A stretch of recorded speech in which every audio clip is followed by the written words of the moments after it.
bonsoir à tous les membres du groupe Planète W07. Donc ce soir, comme prévu, nous sommes au château de la Busine avec mes collègues modérateurs et administrateurs pour l'exposition James Bond. Donc on vous avait promis qu'on ferait un live d'ici. Ce ne sera pas tout à fait un live, hein, mais ce sera retransmis plus tard. Donc il y a quelques sommités ce soir. D'abord le président actuel, Luc Leclèche, le président du club James Bond, et deux anciens présidents, hein, Pierre Rodiac et Laurent Perriot. On a pu apercevoir Béatrice Libert qui est juste derrière et qui me fait un petit coucou. Je sais absolument, j'ai reconnu Béatrice Libert. Bonsoir. Bonsoir. Dominique, femme de James Bond, enchantée. Moonraker. Je sais qui vous êtes. Vous savez qui je suis? Oui, absolument. Je vous vois depuis l'enfance, à chaque fois que je me fais une rétrospective de James Bond. Hein, donc vous m'aimez quoi en fait. Voilà. Bien sûr, je suis amoureux de toutes les James Bond girls et de vous notamment. Hein, voilà. Et Béatrice qui est souvent aux manifestations bondiennes. Hein, oui, absolument. C'est gentil de nous faire un petit coucou en tout cas. Et le temps s'y prête aujourd'hui. Complètement. Vous êtes du Sud? Je suis de Nîmes. J'habite Nîmes. D'accord. Voilà. Ok. J'habite Nîmes. Mais écoutez, au plaisir de vous revoir dans la soirée. Également. Merci beaucoup à vous. Merci pour ce petit coucou. Merci. À bientôt, Béatrice. Et donc voilà, je disais, il y a des sommités. Nous avons aperçu le fils d'Harry Saltzman. Alors, était attendu peut-être, on ne sait pas encore, Christian Moore, on ne sait pas s'il sera là. Et donc on a pu apercevoir quelques jolies pièces de collection, on a fait le tour, hein, on vous les fera découvrir tout à l'heure. Hein, on a le pistolet d'or de Scaramanga, on a certaines tenues de Moonraker. Et donc parmi vos hôtes d'honneur ce soir, hein, on pourra parler avec Pierre, avec les anciens présidents, avec l'actuel, Patrice qui est là. On salue Mathieu qui n'a pas pu venir ce soir. Parce qu'il a eu un petit empêchement, donc je le remplace au pied levé.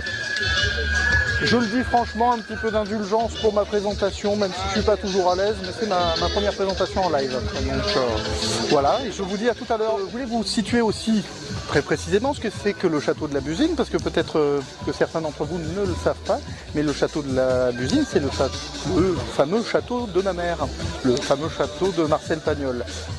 C'est l'un des trois châteaux qui se situe sur une des propriétés que le petit Marcel devait traverser avec sa famille lorsqu'il partait en vacances à Aubagne. Donc qui aujourd'hui a été transformé en musée et en lieu d'exposition. C'est un lieu très très agréable et très chic ce soir, hein, pour le coup, le lieu rêvé pour accueillir les mondanités que sont les expositions bondiennes.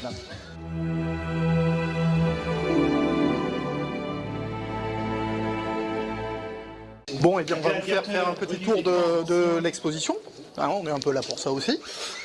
Donc là, je me retrouve devant des mannequins qui portent les tenues des personnages dans Moonraker. À la fin de Moonraker, quand ils sont dans la station spatiale, hein, on peut voir la tenue que porte Bond à la fin de Moonraker et le Dr Goded.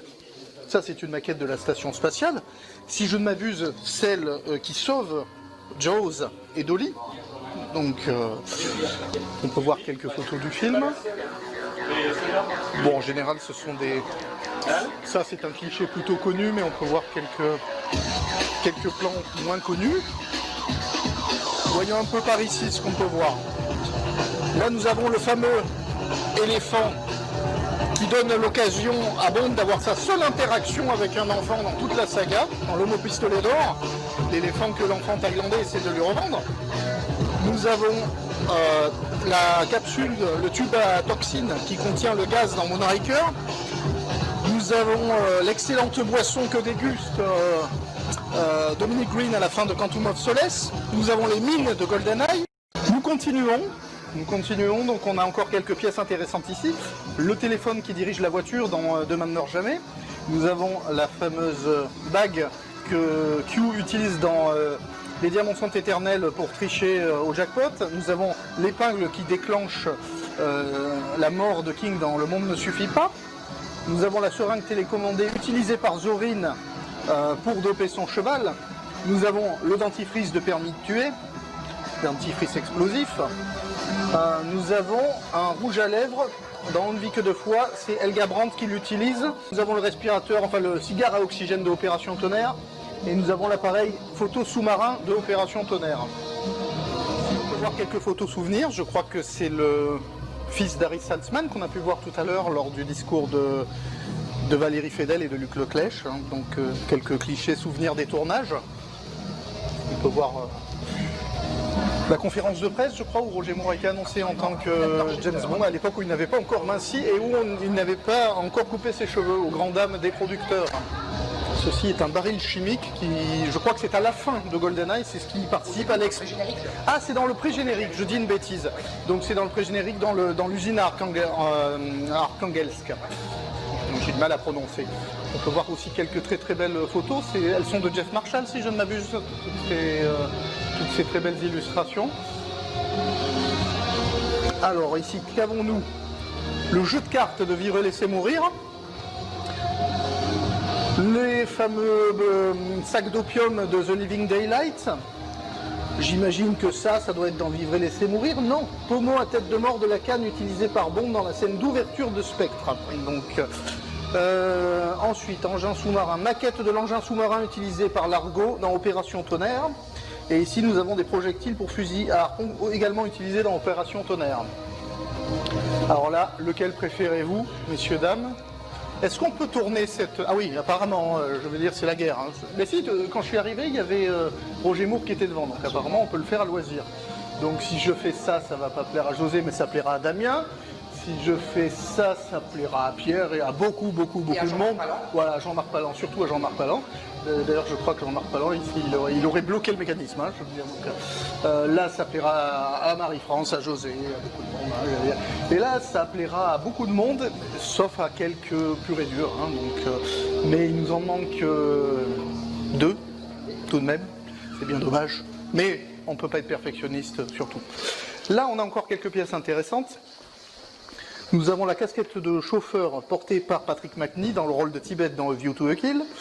Nous avons les dossiers que Bond vole dans On ne vit que deux fois dans le coffre chez Osato. Nous avons le bouquin vendu par le professeur Joe Butcher dans License to Kill.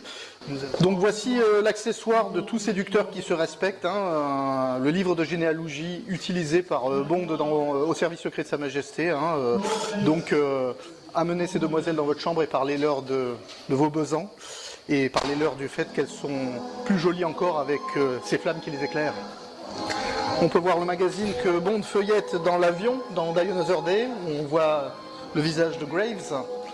Et là, ça figure un petit peu ce à quoi aurait pu ressembler l'endroit où Fleming écrivait en Jamaïque dans sa villa nommée GoldenEye. Le fameux pistolet d'or. Votre petit pistolet d'or, comme dirait Nick Nack. Donc, s'agit-il d'une reproduction? Probablement, je pense, vu comment dire, pas la qualité, mais on voit qu'il n'a pas vécu. Donc, mais tout de même, une bien jolie pièce.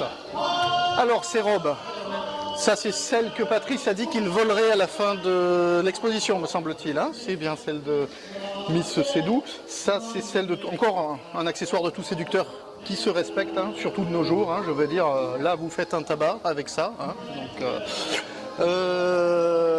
donc oui. Fameuse serviette éponge de Sean Connery dans Goldfinger. Je cherchais dans The Living Daylight le pré-générique, le saut en parachute avec 3 00 qui sortent au début, 004, 002 et 007. Nous avons le costume des hommes de Stromberg à la fin de L'espion qui m'aimait et le fameux peignoir de Octopussy et le Fabergé. Et là, mon collègue qui est en train de filmer vient de me faire signe qu'il n'avait pas vu et il est en train de se délecter. Exactement, oui.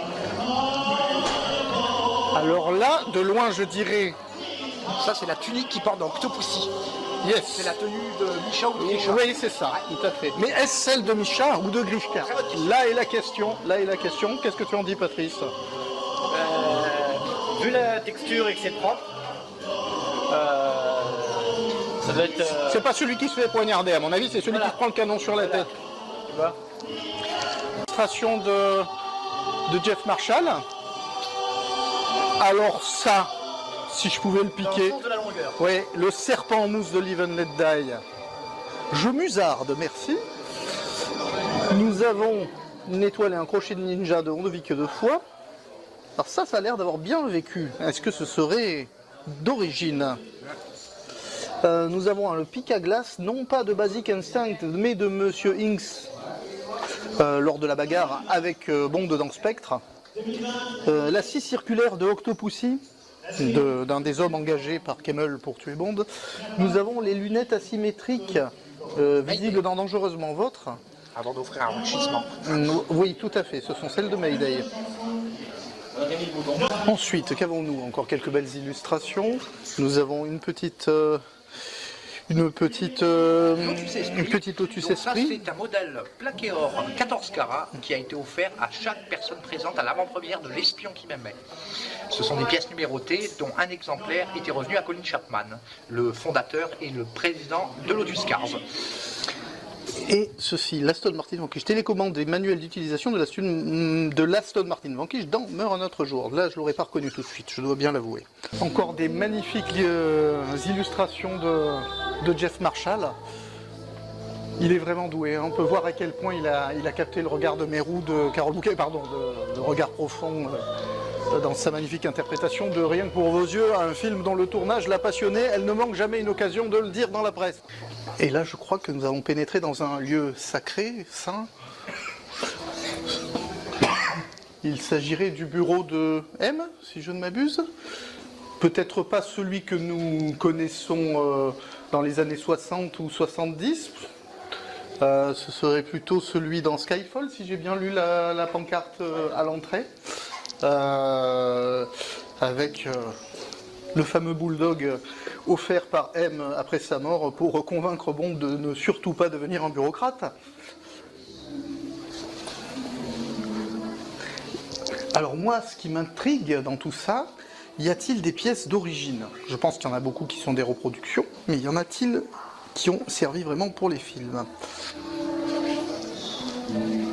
Et c'est toujours cette dame que Bond défend, ou du moins c'est toujours à son service qu'il est depuis 1960, non bien avant, c'est toujours au service d'Elisabeth II qu'il est.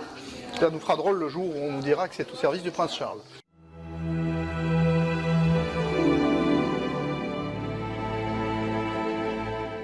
Nous sommes dans le bureau du président à vie du club James Bond pour cette superbe soirée au château de la Busine. Sur le thème James Bond, avec cette magnifique exposition. Alors Luc, ton ressenti sur cette soirée? Que c'est des soirées qui vont très vite. Ouais. Tu sais, tu prépares ça pendant... Enfin, tu prépares ça, c'est pas un truc à plein temps, mais tu discutes de la probabilité de le faire, comment ça peut se faire, quand ça peut se faire, avec qui, comment, avec des objets qui viennent des États-Unis, quand on sait nos amis américains dans quel état ils sont aujourd'hui. Voilà, et tu te dis à un moment ça va pas se faire, c'est bon, et puis tu as une Valérie Fedel, la directrice, qui est une bagarreuse de première, et donc ça se fait, et puis on arrive tous là, il y a tous les copains qui sont là, le bureau du club et tout ça, vous étiez une quinzaine, 15, 17 membres, et puis on vous fait découvrir ça, c'est notre but, c'est notre chemin du club, c'est de dire qu'est-ce qu'on va faire cette année, qui va renouveler les choses, qu'est-ce qu'on va leur apporter, qu'est-ce qu'on va leur montrer. Touche du bois, pour l'instant ça va, et quand tu disais ironiquement président à vie, la vie des fois elle est longue d'un président, parce que se renouveler tous les ans, trouver des nouveaux trucs et tout, sans obligatoirement des films qui sortent ou qu'on attend, ou, voilà, c'est un petit peu rock'n'roll. Mais j'ai bon espoir, parce que on arrive à se renouveler. Enfin, après, c'est vous qui pouvez me le dire. Hein. Oui, en tout cas, personnellement, déjà je te remercie de nous avoir conviés à cette soirée, c'était un vrai plaisir. Alors, moi je suis membre intermittent depuis 1995, mais c'est la première fois, c'est l'occasion vraiment de venir à un événement. Je suis issu de la France, j'ai dû faire des choix parfois, et c'est vraiment un plaisir d'être là ce soir. Pourquoi Marseille? Pourquoi le château de la Busine pour une exposition de Bond? Alors ça, c'était ça c'est quelque chose que je n'ai pas maîtrisé du tout. Ça commence au mois de septembre 2019 par un email de Valérie Fedel qui me présente le château de la Ville, alors que je connaissais un petit peu parce qu'il y avait une exposition de Belmondo, j'étais pas venu, je n'étais pas de château, et ça m'avait quand même vachement interpellé, et qui me fait un très très beau mail, très long, avec des pièces jointes, qui m'explique, qui me vend le château et son souhait, son envie, vraiment de faire une exposition de James Bond. Waouh. Qu'est-ce qu'on va pouvoir lui proposer? Il va falloir appeler tout le monde, sortir tous de notre collection. Et puis on se rencontre à Paris, elle me revend le truc parce que c'est une Marseillaise, donc ça passe, hein. Il faut que ça passe. Hein. Et si t'es pas certain, il y aura un deuxième crochet du gauche qui fera. Et j'ai trouvé ça extra, j'avais reçu avec Vincent Bloch, le vice-président, et je dis bon, ok, je vais voir les collectionneurs que je connais. Et on a contacté 3 collectionneurs principaux étrangers, en Suisse, en Belgique et aux États-Unis. Et c'est les États-Unis, c'est Alan Stephenson qui a répondu tout de suite nos problèmes. Et en plus, il avait déjà pas mal bossé avec nous pour Vol Vicomte, puisqu'il avait ramené des choses qui sont aussi exceptionnelles sur le America. Et Alan Stephenson nous a envoyé une liste, elle était long à voir, mais je dirais qu'au mois de décembre, on a reçu cette liste de choses que Valérie ne comprenait pas, elle ne savait pas ce que c'était. Et quand je l'ai lu, je crois que c'était avec Olivier Levaz, waouh, les trucs, le mec il a acheté à des ventes aux enchères, des props de films, on était sur le cul, quoi, avec des valeurs par objet, puisque je crois que j'ai vu une police d'assurance passer pour 200-250 000 euros. Je veux dire, c'est un petit peu d'oseille, hein, ça n'a pas intérêt, je plaisantais tout à l'heure, vous piquez rien, c'est que bon voilà, Et du coup, nous après, on a mis nos photos, on pense rare, tout le club, plusieurs adhérents, on ramenait des choses, on a les photos du club et puis on a tous un peu nos petits secrets, nos petites photos cachées, voilà. Et les œuvres de Jeff Marshall, oui, je lui ai envoyé, je crois, 220 ou 230 photographies. Et Jeff Marshall en a fait de nouvelles exprès pour le... Enfin voilà, d'un seul coup, il y a une espèce de souffle, sans exagérer, mondial, qui viennent et qui merci aux Américains, encore une fois, qui ont vraiment joué le jeu. Et on se retrouve avec des trucs. Alors, le truc qui blesse, c'est que je souhaitais que plusieurs d'entre nous viennent avant. Je vais demander à Laurent, est-ce que tu vas à Marseille avant? On va voir l'expo. Pierre Rodiac, tous ceux qui descendaient un peu dans le délire régulièrement. Et du coup, on n'a pas pu tous les uns les autres venir re-regarder l'expo. Puis voilà, on a acheté un coup d'œil. Ça a l'air d'être. Enfin, après, vous avez regardé aussi, ça a l'air d'être carré. Il n'y a pas de conneries d'années, de films, d'acteurs, de machin. On n'a rien repéré. Bon, voilà. Il y en a sûrement. Moi, je vois par exemple, j'avais vu un panneau, je ne vais pas vérifier si elle a changé. Ils avaient mis Alan Stephenson. Non, c'est Stephenson. Ah, ouais. Bon, voilà, c'est des détails. Mais c'était ainsi un peu notre boulot, nous, experts, de dire est-ce que tout est bien à la même place, etc. Peut-être qu'on n'aurait pas fait cette disposition-là, mais ils connaissent mieux leur château que nous, donc on peut leur faire confiance. Et alors, initialement, cette soirée, elle était prévue en... Alors, initialement, ouais, c'était... ça semblait, j'ai un doute, non, plutôt que ça. C'était mars. Le premier jet, c'était janvier. Ça ne pouvait pas être prêt parce que tout n'était pas arrivé, tout n'était pas installé. Fin février, tout était prêt. Je crois que pour une inauguration, le 3 ou 4 mars. Et l'histoire, après, vous la connaissez. Coup de frein dingue, et puis on s'est retrouvés comme des cons. Et finalement, ce report, est-ce que, bon, il y a les inconvénients qu'il y a eu, la déception de ne pas s'être retrouvé pour l'avant-première, même si ce n'est que partie remise, mais est-ce que ça ne fait pas durer un peu le plaisir? Parce qu'il y a toujours une petite retombée quand le film est sorti. Alors, ouais, enfin, c'était... nous, c'est pas très grave, c'est du boulot qu'on a abattu pour monter cette Bondouille dont la Marseille faisait partie, après Monaco, avant Paris, ou je ne sais plus dans quel ordre c'était. Mais bon, oui, c'est du boulot de dingue qu'on a juste mis à la benne, quoi, hein, et puis essayer de se faire rembourser, parce qu'on faut parler aussi un petit peu d'argent, je veux dire, c'était quand même beaucoup d'argent qui était sorti. Fort heureusement, je te dois, on a récupéré 97%, donc c'est très bien. Mais oui, bien sûr, c'est une déception. Moi, ce qui me déçoit, c'est pas tellement qu'on le fasse pas, parce que bon, bah, allez, c'est un truc mondiale, on ne va pas lutter contre ça. C'est le boulot qui a été fait pour le faire. Je vois l'énergie. Moi, je n'étais pas là en janvier. C'est les garçons qui étaient en train de tout monter. Et je crois que ça y est l'effort au téléphone et par mail. Et d'un seul coup, on prend tout, on met tout à la bête. Bon, voilà, c'est tout. C'est comme ça. Et puis, mais ça, c'est une vraie déception. Après, bon, bah là aujourd'hui, mieux, il se passe ça. On rattrape un petit peu le truc. Monaco, c'est mort. Et là, c'était vraiment un événement qui allait être cocasse, comme le C-117. Mais voilà, quoi, ce film, on va l'avoir tout de suite, on va pas l'avoir tout de suite. On a entendu aujourd'hui des trucs de dingue qui nous font frémir. Ouais, non, mais on peut, et je crois que tant qu'on ne sera pas sorti de là, ça va être ce film qui sortira maintenant, un petit peu plus tard, bon, peu importe, mais ça ne sera pas un James Bond comme on a eu l'habitude de voir.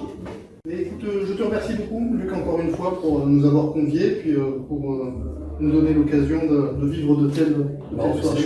C'est pour ça, ouais. Merci les gars. Et bravo pour ce que vous faites, Planète, moi j'aime bien. Super, merci pour le compliment et on s'approche, on continue. Bon, laissez-moi chez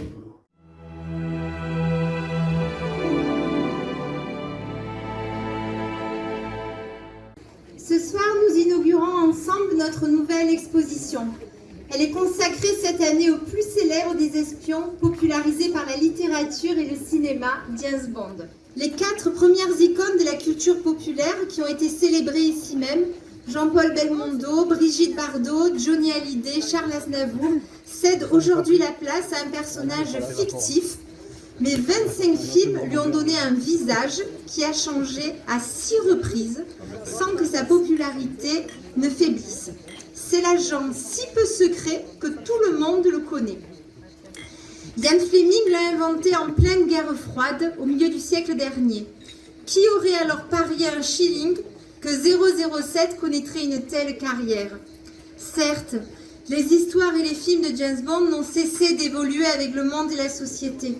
Les méchants ont changé, de même que les périls auxquels le monde libre est confronté. Les femmes ne sont plus de jolies faire-valoir, mais des personnages à part entière et même des méchantes.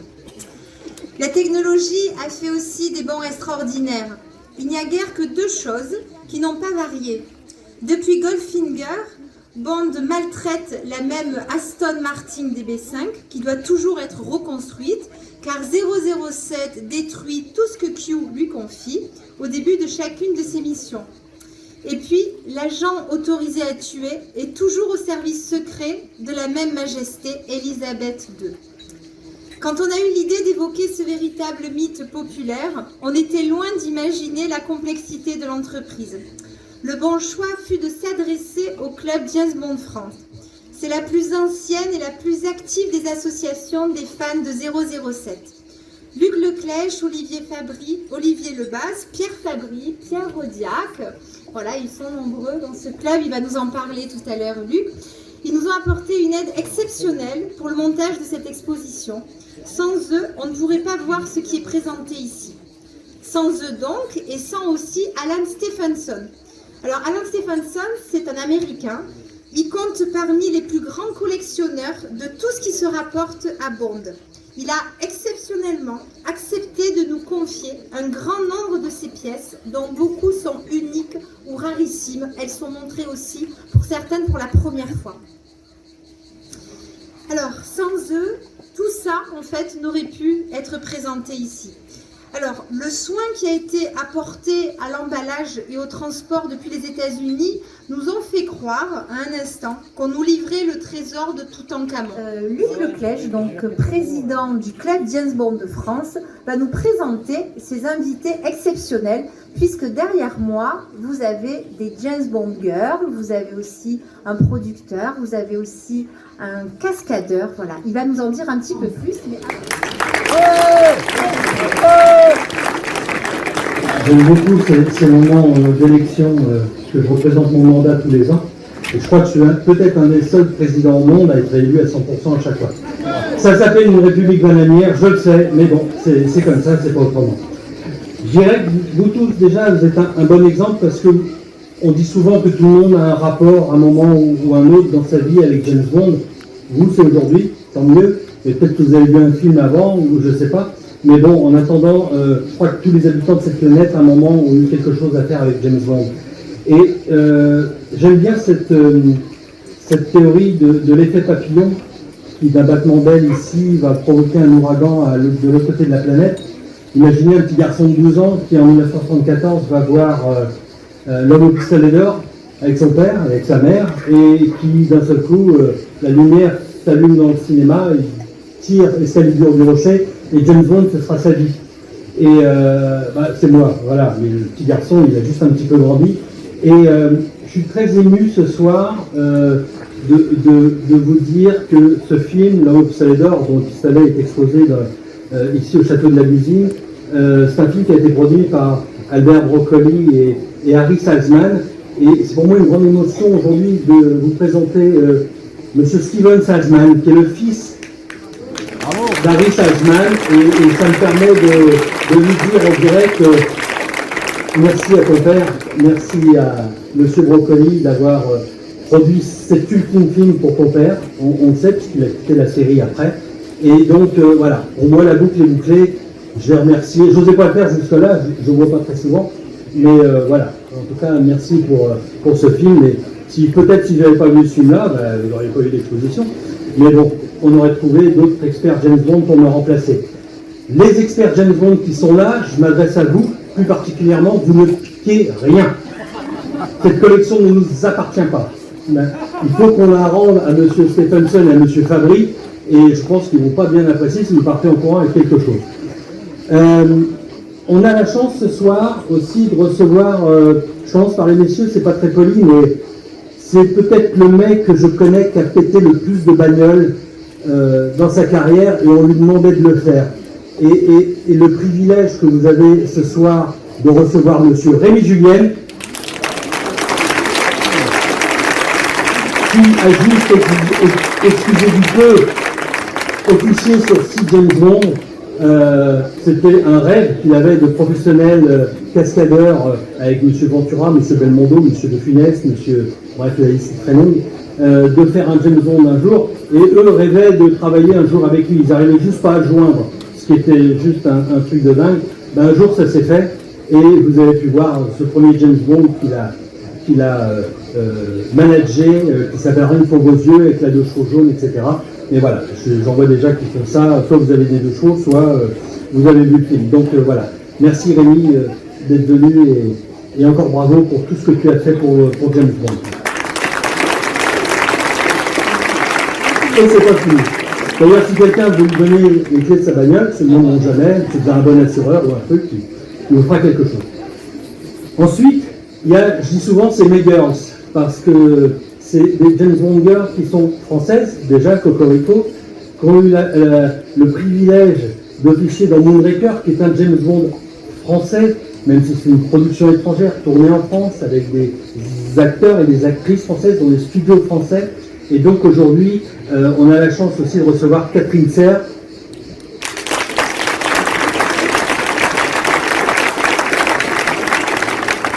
et Béatrice Libert. Merci mesdames, parce que Moonraker, c'est pour certains de mes confrères leur meilleur James Bond. Voilà. Moi j'en ai avis plus réservé parce qu'il y en a un autre que je préfère, mais on en a pour 2 heures, je vais vous raconter ma vie, vous n'avez rien d'autre à faire juste avant que vous partiez, ça va être parfait. Aujourd'hui, cette rencontre de Ian Fleming et de Marcel Pagnol, c'est quelque chose qui est unique, que personne n'avait imaginé au monde. Alors du coup, j'ai été tapoté un petit peu, ils avaient que 14 ans d'écart, tous les deux. M. Pagnol, 1895, et Ian Fleming, 1908. Pourquoi ils ne se seraient pas rencontrés un jour? Pourquoi ils ne se seraient pas croisés? On ne sait pas. On n'a pas de photos, on n'a pas de documents, mais je pense que tous les deux, s'ils s'étaient rencontrés, ils auraient eu pas mal de choses à se dire. Et en tout cas, nous, on a comblé un ce manque de cette rencontre qui aurait dû être normalement très intéressante. Donc merci en tout cas à Valérie de nous avoir sollicité pour cette exposition. Au début, quand elle est arrivée avec son projet, je dis waouh, ça on n'a jamais fait, je ne sais pas comment on va s'en sortir. Et au bout de presque 8 mois, ça y est, on est là, 10 mois même, on est là et c'est parti. Et merci à vous tous d'être venus ce soir. Et n'oubliez pas jamesbond007.net, qui est donc le plus grand site James Bond et le plus grand club James Bond au monde. Merci à tous.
Donc nous trinquons aussi à nos membres et en espérant que vous preniez autant de plaisir à regarder cette émission que nous avons pris du plaisir à la filmer.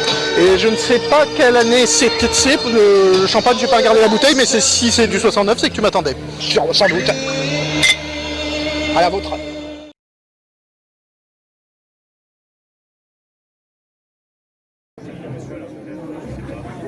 Ça fait 3 ans qu'on on aurait pu faire pas tous les jours. Parce que C'est une dédicace à ma maman qui adore les serpents.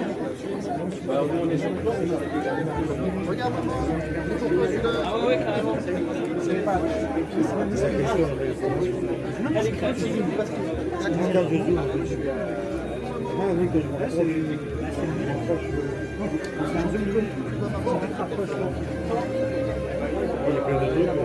Alors ça fait quoi de se prendre pour Roger Moura? Oh, il est moins méchant que celui du vrai. On va appeler l'organisme physique.